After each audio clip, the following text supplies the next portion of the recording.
문제 24번 채권자 대위권에 관한 다음 설명 중 가장 옳지 않는 것은 지문 1번 채권자 갑의 채무자 을에 대한 채권이 변제기가 도래하지 아니한 경우 갑은 자기의 채권을 보존하기 위하여 법원의 허가를 얻어 을의 병에 대한 채권을 대위 행사할 수 있다. 1번 지문은 채권이 변제기가 도래하지 아니한 경우 채권자가 채권자 대위권을 행사할 수 있는지 그 여부를 묻는 지문인데요. 민법 제404조는 제1항에서 채권자는 자기의 채권을 보존하기 위하여 채무자의 권리를 행사할 수 있다 라고 규정하고 제2항에서는 채권자는 그 채권의 기한이 도래하기 전에는 법원의 허가 없이 전항의 권리를 행사하지 못한다 라고 규정하여 채권의 변제기가 도래하지 아니하는 경우에는 원칙적으로 채권자 대위권을 행사할 수 없지만 이러한 경우라도 법원의 허가가 있다면 그 채권의 대위 행사를 할 수 있다라는 것이 위 조문의 취지라고 할 수 있겠습니다. 지문 1번은 맞는 지문이 되겠습니다. 다음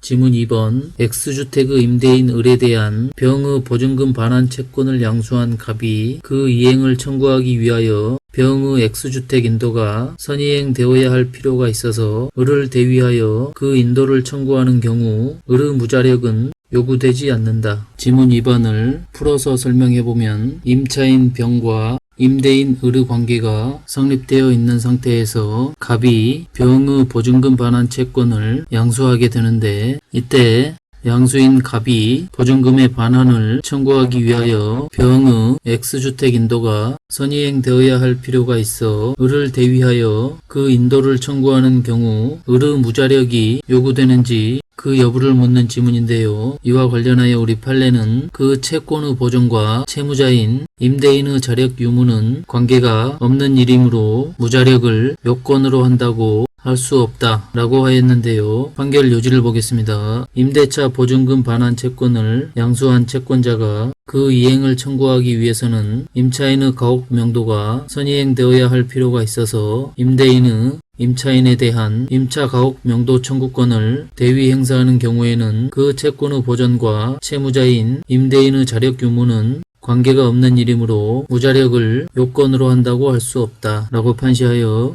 지문 2번과 같은 사례에서 임대인 을의 무자력은 요구되지 않는다는 것이 우리 판례의 입장이 되겠습니다. 지문 2번은 맞는 지문이 되겠습니다. 다음 지문 3번 채무자 을이 채권자 갑의 채권자 대위권 행사를 통지받은 후에 을의 채무 불이행을 이유로 제3채무자 병이 을과 병 사이의 매매 계약을 해지한 경우 병은 위 계약의 해제로서 대위권을 행사하는 갑에게 대항할 수 있다. 지문 3번은 채권자 갑, 채무자 을, 제3채무자 병의 관계가 성립되어 있는 때에 채권자 갑이 채권자 대위권을 행사한다고 을에게 통지한 사례인데요. 이와 같은 경우에 병이 을의 채무 불이행을 이유로 을과의 매매 계약을 해지함으로써 갑에게 대항할 수 있는지 그 여부를 묻는 지문인데요. 이러한 경우 우리 판례는 제3채무자 병은 계약의 해제로서 대위 채권자 갑에게 대항할 수 있다라는 입장인데요. 이 판결에서 법원이 들고 있는 논리의 근거를 살펴보겠습니다. 민법 제405조의 규정에 의하면 채무자가 위와 같은 통지를 받은 후에는 그 권리를 처분함으로써 채권자에게 대항하지 못한다고 하였는데 3번 지문에서처럼 채무자의 채무 불이행 사실 자체를 채무자가 제3채무자에 대하여 가지는 채권을 소멸시키는 적극적인 행위로 파악할 수 없다고 보고 있고 또 법정 해제는 채무자의 객관적 채무 불이행에 대한 제3채무자의 정당한 법적 대응이라는 점을 그 근거로 들어 지문 3번과 같은 경우에 제3채무자 병은 을과의 계약을 해제함으로써 대위채권자 갑에게 대항할 수 있다는 것이 우리 판례의 입장이 되겠습니다.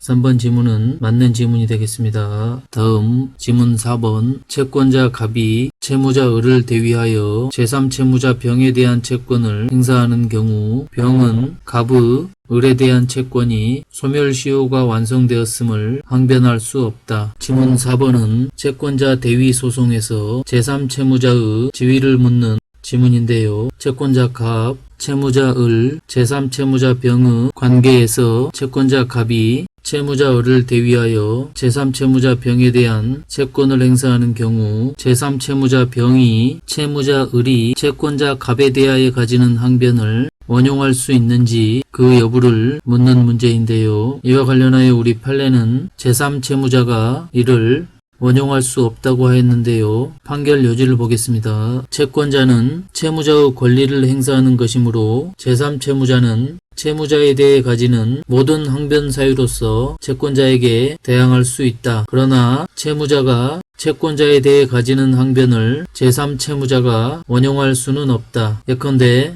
채권자의 채무자에 대한 채권의 소멸시효가 완성된 경우에 이를 원용할 수 있는 자는 시효 이익을 직접 받는 채무자이고 제3채무자는 이를 주장할 수 없다. 라고 판시하여 제3채무자는 자신이 채무자에 대하여 가지는 항변 사유로서만 채권자에게 대항할 수 있을 뿐 채무자가 채권자에 대해 가지는 항변을 원용할 수는 없다라는 입장입니다. 4번 지문은 맞는 지문이 되겠습니다. 다음 지문 5번 채무자인 비법인 사단 을이 그 명의로 제3채무자 병을 상대로 소를 제기하였으나 사원 총회의 결의 없이 총유 재산에 관한 소가 제기되었다는 이유로 각하 판결이 선고, 확정된 경우 을은 스스로 병에 대한 자신의 권리를 행사한 것이므로 이후 채권자 갑의 채권자 대위의 소는 부적법하다. 채권자 대위권의 행사 요건 중에는 채무자가 스스로 그의 권리를 행사하지 않을 것이 요구되는데요. 지문 5번에서와 같이 채무자인 을이 제3채무자를 상대로 소를 제기하였으나 사원총회의 결의 없이 총유재산에 관한 소가 제기되었다는 이유로 각하 판결이 선고, 확정된 것, 이것을 두고 채무자가 스스로 그 권리를 행사한 것으로 볼 수 있는지 그 여부를 묻는 지문인데요. 이와 관련하여 우리 판례는 위 지문 5번에서와 같은 경우는 채무자가 스스로 제3채무자에 대한 권리를 행사한 것으로 볼 수 없다고 하였는데요. 판결 요지를 보겠습니다. 채권자 대위권은 채무자가 스스로 제3채무자에 대한 권리를 행사하지 아니하는 경우에 한하여 채권자가 자기의 채권을 보존하기 위하여 행사할 수 있는 것이어서 채권자가 대위권을 행사할 당시에 이미 채무자가 그 권리를 재판상 행사했을 때에는 채권자는 채무자를 대위하여 채무자의 권리를 행사할 수 없다. 그런데 비법인 사단이 사원총회의 결의 없이 제기한 소는 소 제기에 관한 특별수권을 결하여 부적법하고